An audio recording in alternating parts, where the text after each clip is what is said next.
An African man arrived in Japan, and its most feared warlord made him a samurai. Then history almost erased him completely. His birth name is lost. We only know the one the Japanese gave him. Yasuke. Around 1579, he stepped off a ship with Jesuit missionaries from Europe, a tall, powerfully built man from somewhere in Africa. And in Japan, he caused a sensation. Most people there had never seen a black person in their lives. When he walked through the streets of Kyoto, crowds pressed in so tightly to look at him that people were reportedly hurt in the crush. Word of the astonishing foreigner reached the most powerful man in the country, Oda Nobunaga. Nobunaga was a warlord unlike any Japan had seen. Brilliant, ruthless, and obsessed with anything new. He was tearing a fractured country apart and forcing it back together under his own fist, and his enemies feared him the way you fear a wildfire. He demanded to see this man for himself, and when he did, he refused to believe his eyes. Nobunaga was convinced the dark skin had to be black ink painted on. So he ordered Yasuke stripped to the waist and scrubbed. Servants scrubbed hard. The color did not come off. It was real. Now, most rulers would have treated a man like that as a novelty, a curiosity to show off and forget. Nobunaga did the opposite. He took Yasuke into his household. He gave him a Japanese name, a stipend, and his own residence. He handed him a sword, and he kept him close, at his side, bearing his weapons, in the inner circle of the most powerful man in Japan. The court chronicler who met him wrote that Yasuke had the strength of 10 men. Think about what that means. In a rigid, insular society, at the very peak of its power, a foreigner, an African man who had arrived as a servant, was raised into the warrior retinue of the warlord unifying the nation. Many historians call him the first African samurai.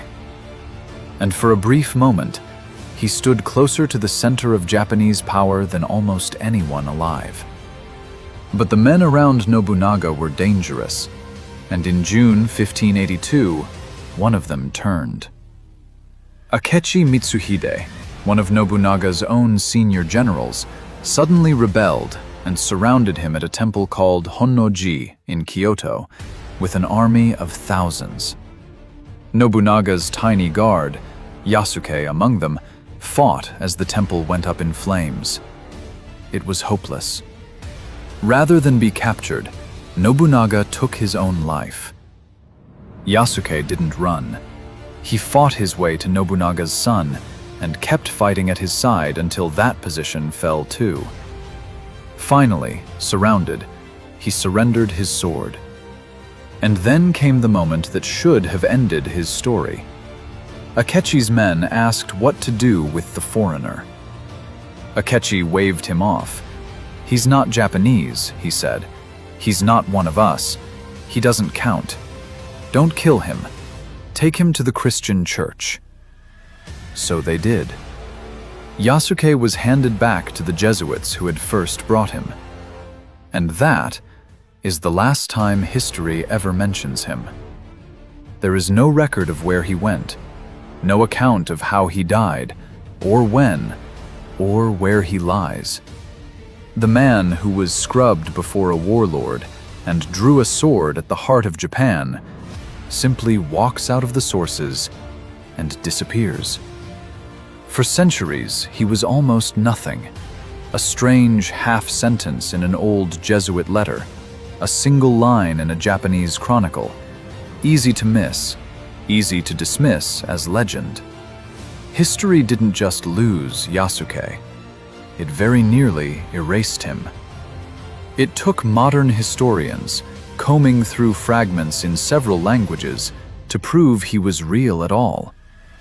A man crossed the entire world, rose from servant to samurai in a country that had never seen anyone like him, stood beside a dying lord, and was then very nearly forgotten forever. So here's the question. How many others like Yasuke vanished completely? Real, remarkable people the records simply lost. And what does it say that we almost lost him too? Make your case.